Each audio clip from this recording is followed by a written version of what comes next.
Dans la dernière vidéo, on vous partageait une journée typique d'un road trip sur les routes norvégiennes entre fjords et cascades.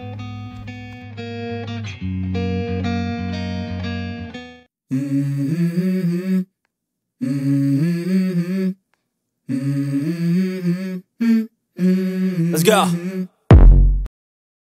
Dans cette nouvelle vidéo, nous vous emmenons découvrir le parc national de Jostedalsbreen. Et pour y arriver depuis Orland, vous avez le choix d'emprunter le plus long tunnel d'Europe de 24 km de long, ou bien d'emprunter une route de montagne ouverte uniquement l'été. Nous avons donc opté pour la route de montagne qui nous plonge à nouveau dans un décor gelé et nous rappelle combien les hivers sont rudes dans cette région. Carwatch gratuit. Il est content.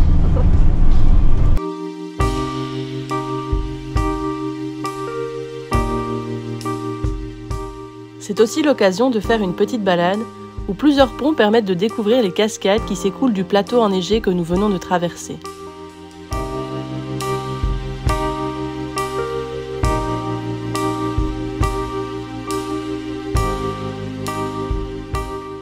La puissance du débit offre toujours un joli spectacle.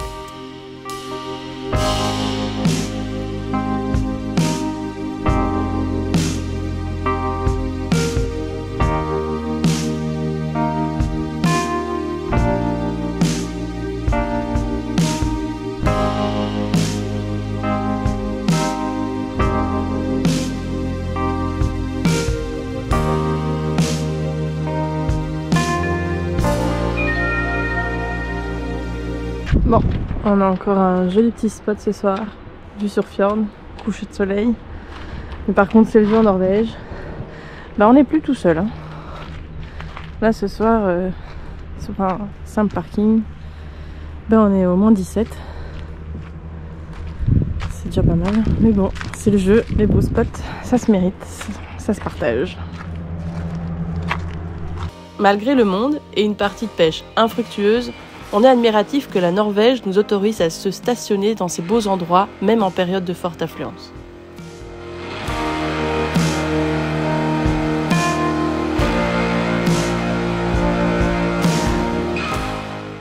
Le lendemain, nous commençons par faire un arrêt dans la ville de Leidalstori. Sa rue principale est bordée de maisons en bois colorées, créant une atmosphère authentique de ville norvégienne traditionnelle.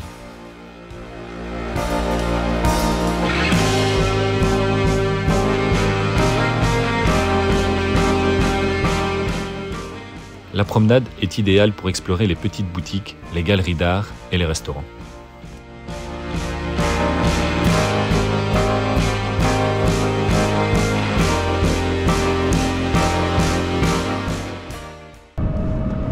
On est sur un ferry pour traverser vers notre prochaine destination qui est le parc national de Jostedalsbreen, un truc comme ça. Et c'est une petite traversée, mais c'est un ferry électrique hyper efficace et super silencieux. C'est ouf. Nous commençons la découverte du parc national par le bras de glacier de Tungestollen. Pour l'atteindre, il faut parcourir une route de 30 km allée, dont une petite partie sur une piste dont l'accès coûte environ 10 €.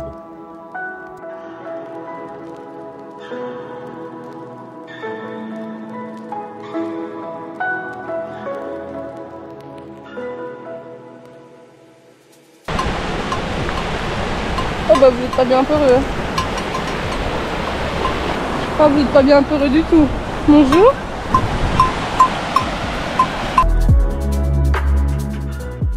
Nous partons pour cette randonnée nous permettant d'atteindre un des bras du glacier de Jostedalsbreen, qui est le plus grand glacier de Norvège et d'Europe continentale.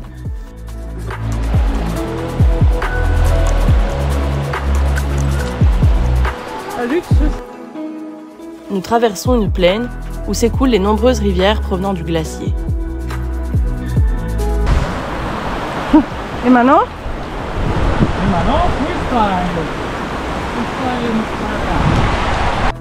Le chemin est peu dénivelé et la difficulté réside uniquement dans l'exercice de garder ses chaussures sèches. Le parc national est une destination très prisée et pourtant nous croisons très peu de monde sur cette randonnée.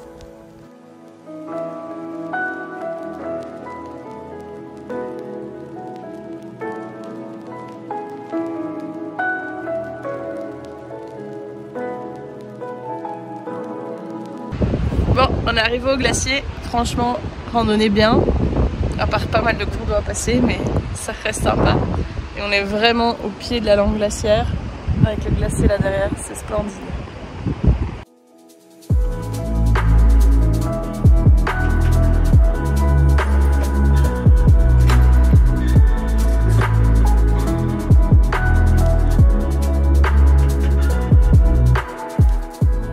Les vues sont splendides et c'est un arrêt à prévoir pour les amateurs de plein air et les voyageurs en quête de paysages glaciaires exceptionnels.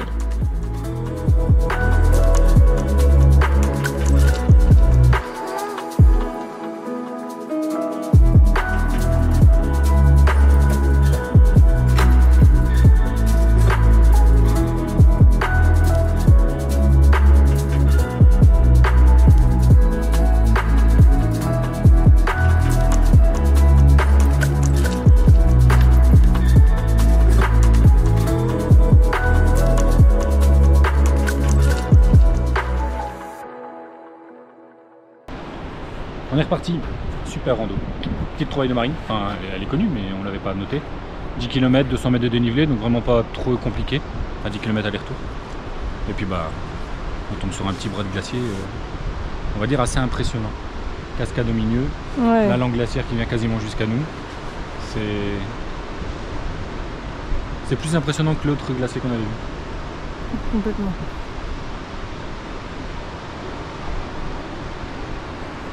Il doit y avoir une mare de glace là-bas, parce que c'est tout le bras de glacier qui est énorme ce glacier en fait. Hein.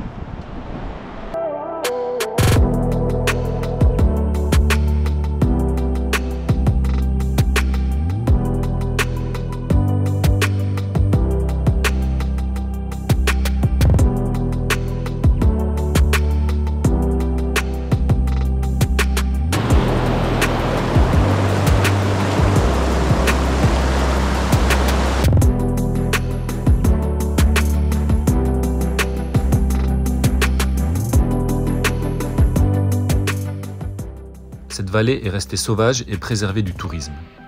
Entre les montagnes et les rivières qui s'écoulent, on y retrouve des airs de nos premiers voyages au Canada. Les paysages sont tout simplement grandioses.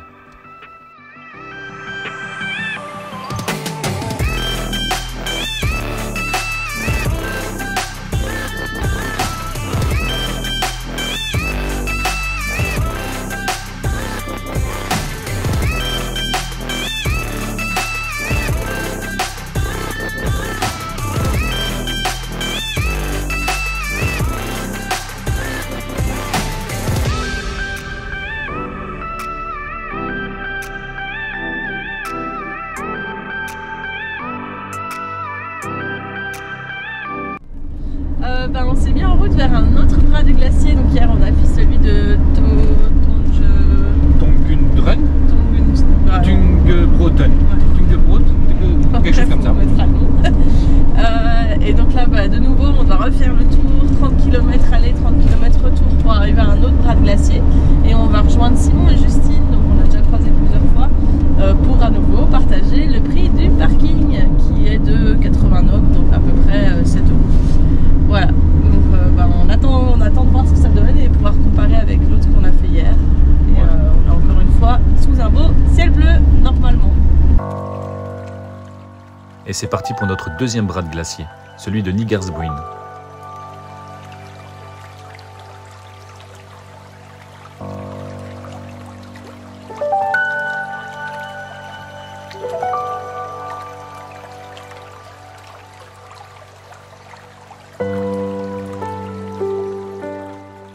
Une courte randonnée de 2 km permet d'arriver au pied du glacier en marchant sur la roche anciennement polie par la glace.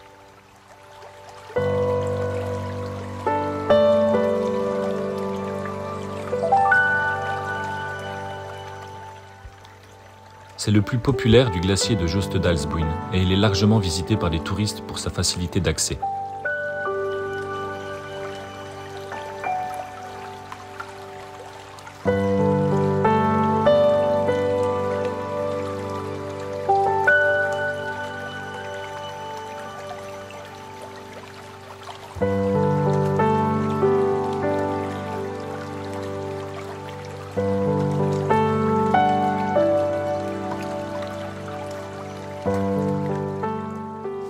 Il est aussi possible de participer à des excursions guidées pour marcher sur le glacier et explorer ses crevasses.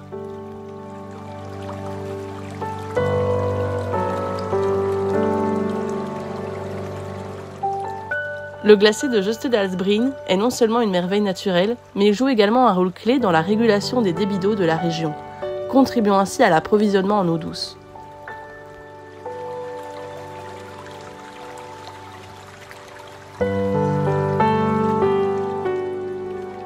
Il a connu un retrait considérable au cours du XX et XXIe siècle en raison de l'augmentation des températures mondiales.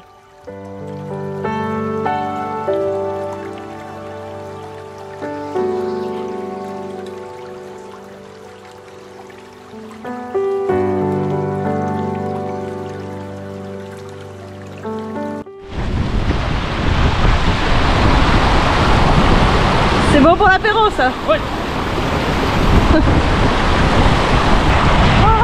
Ouais, c'est bon. J'ai le coup qui tombait long pour moi.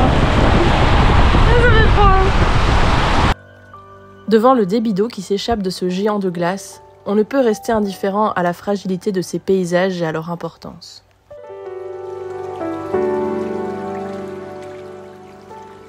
Le Nygarsbreen est beaucoup plus touristique que le bras de Tungelstollen que nous avons fait la veille. Mais la balade est vraiment différente et la vue sur le bras du glacier depuis le centre d'information vaut vraiment un arrêt. On a terminé la rando du glacier de Nygarsbreen et pas trop loin on s'est trouvé un petit spot très sympa, au calme. Et ce matin on va entamer la randonnée de Molten. Un point de vue. On va encore suer à mon avis. Mais bon, il fait chaud, mais on se plaint pas.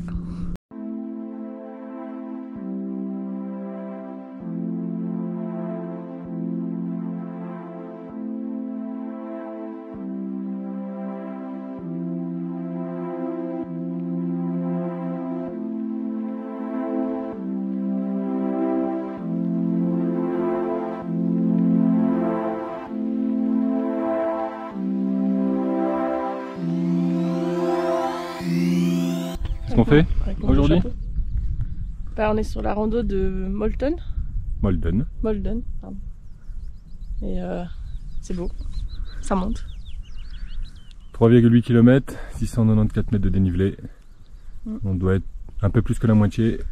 Ça offre déjà une plutôt belle vue. Et normalement on devrait avoir plusieurs vues sur le fjord. Il fait chaud mais c'est un peu couvert. C'est la première fois qu'on a un ciel comme ça un peu blanc. Après on voit quand même le sommet donc ça va. Mais au moins on est un peu moins chaud avec les nuages parce que depuis 2 jours ça tape. Ça tape, on sue. Là on sue quand même. Le sommet de Molden est situé juste en face du parc national de Jostedalsbreen. Mais cette fois-ci, ce n'est pas le glacier que nous venons voir.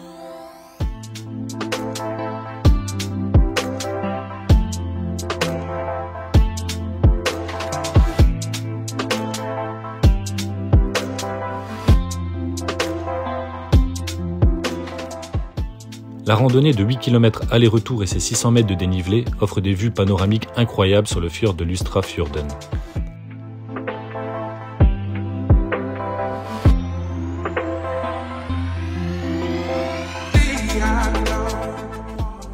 On peut même y voir des différences dans la couleur du fjord entre l'eau de mer et l'eau douce des glaciers chargés en sédiments.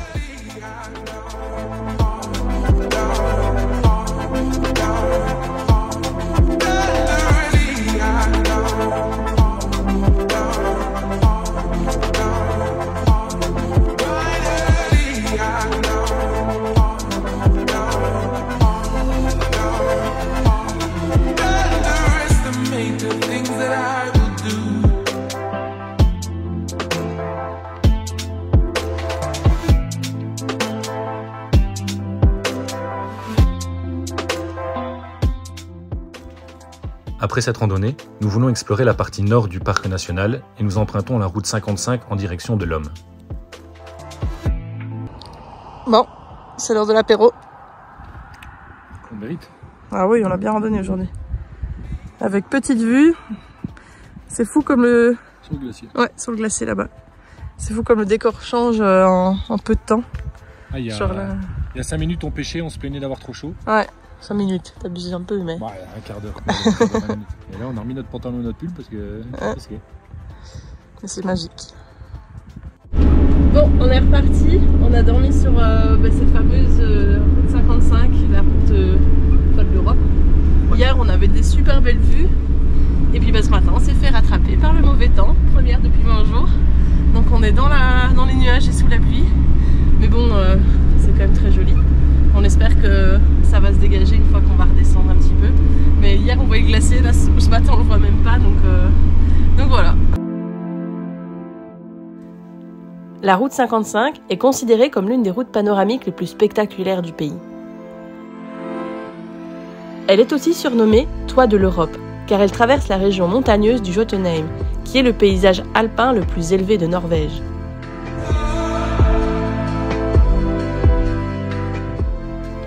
Accessible uniquement l'été quand les conditions le permettent, les vues sur ces plateaux alpins ne cessent de nous émerveiller avec les lacs gelés, les murs de neige et les glaciers.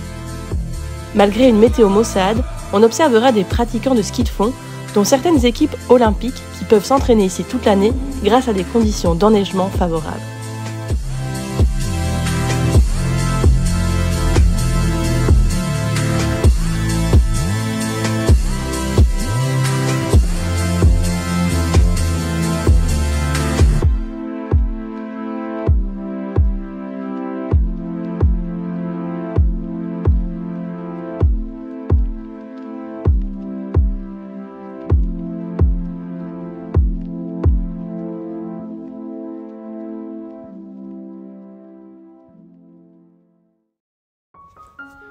Et nous voici arrivés à l'église en bois debout de l'Homme.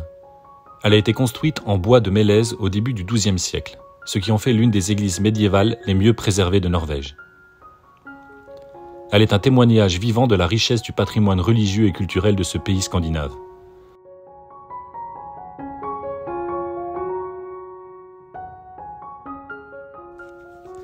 Classée monument historique depuis 1923, l'église est protégée par des mesures de conservation pour préserver son authenticité.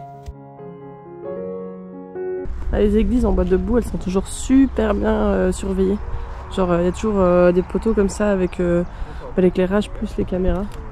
C'est assez surprenant, il y en a genre à tous les coins. Encore là-bas. Ils font, à mon avis, bien attention à les conserver.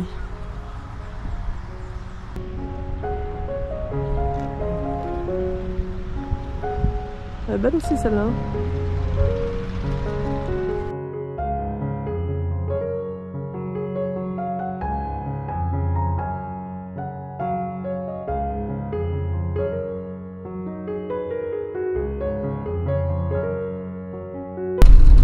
Alors ça c'était inattendu. Nous sommes le 19 juin en Norvège. Des ski. Ouais, on est sur la route des neiges. Et petite surprise, il y a un télésiège qui tourne avec des skieurs.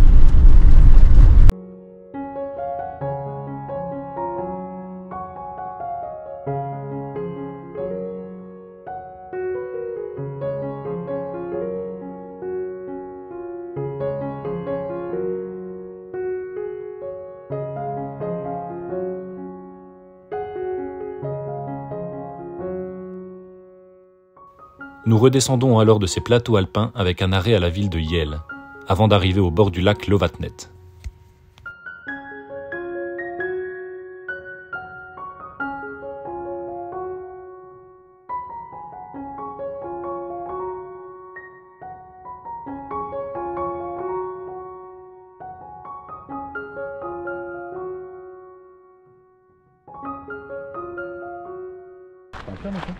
Non, c'est pas un fjord.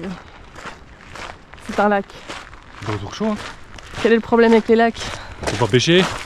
C'est très joli, mais on peut pas pêcher.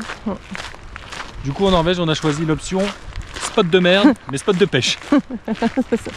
Bon, pour l'instant ça va, on s'en est pas trop mal sorti.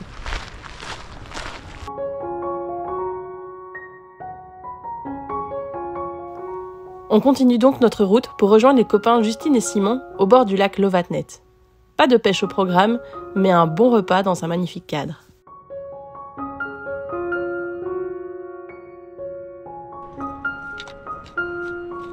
Voilà. Merci. hélicoptère qui... Non, on est au Lovatnet. La route là-bas est payante, 200 NOK, donc 20 balles. Donc on s'est arrêté juste au point de vue juste avant. Et en fait, le point de vue, c'est pour commémorer. Juste en face de vous, il y a eu 2 glissements de terrain. Ouais, on voit un peu la partie là, plus... vraiment, ouais. En 1905, il y a eu 61 morts, je pense, dont 51 qui sont restés en dessous parce qu'ils n'ont pas retrouvé. Et donc ils ont reconstruit un petit peu tout près les maisons, etc. en se disant, bon bah voilà, ça arrivait une fois, ça n'arrivera sûrement plus. Sauf que 30 ans après, 1936, de retour 70 morts, dont aussi 40 qui n'ont pas été retrouvés. Voilà, donc ça fout les jetons. Et là on se dit que à tout moment... Ça vaut l'équivalent de la tour Eiffel et il y a eu 1 million de mètres cubes de roches qui sont tombés dans le lac. Et donc toute la partie là en face, en fait, c'est de la roche qui s'est détachée. C'est très impressionnant.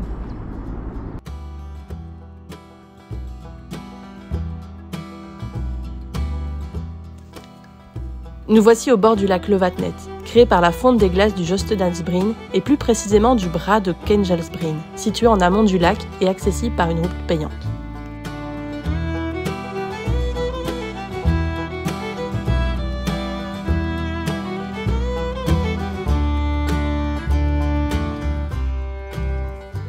On décide donc de profiter du cadre pittoresque du bord du lac avec ses anciennes maisons au toit végétal. Et aussi, son troupeau de vaches plutôt photogénique. Il y a des vaches qui ont de pires vues que cela quand même.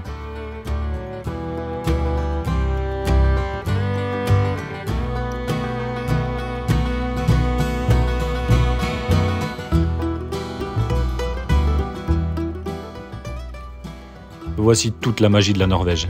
La veille, nous étions sur des plateaux alpins dans la brume et la pluie. Et aujourd'hui, nous voici au bord d'un lac turquoise. Il fait 30 degrés et on ne résistera pas longtemps à tenter une petite baignade dans cette eau pure. C'est quand même l'eau des glaciers. Elle a une transparence. Alors, baignade dans le Lovatnet, le Vavin.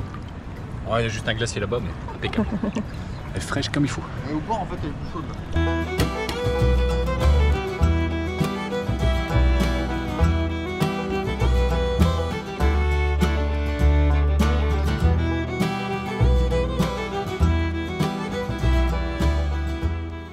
Et c'est dans ce cadre, encore une fois magnifique, qu'on termine pour l'instant notre exploration du parc national de Jostedalsbreen, car nous aurons l'occasion d'y revenir, vous verrez.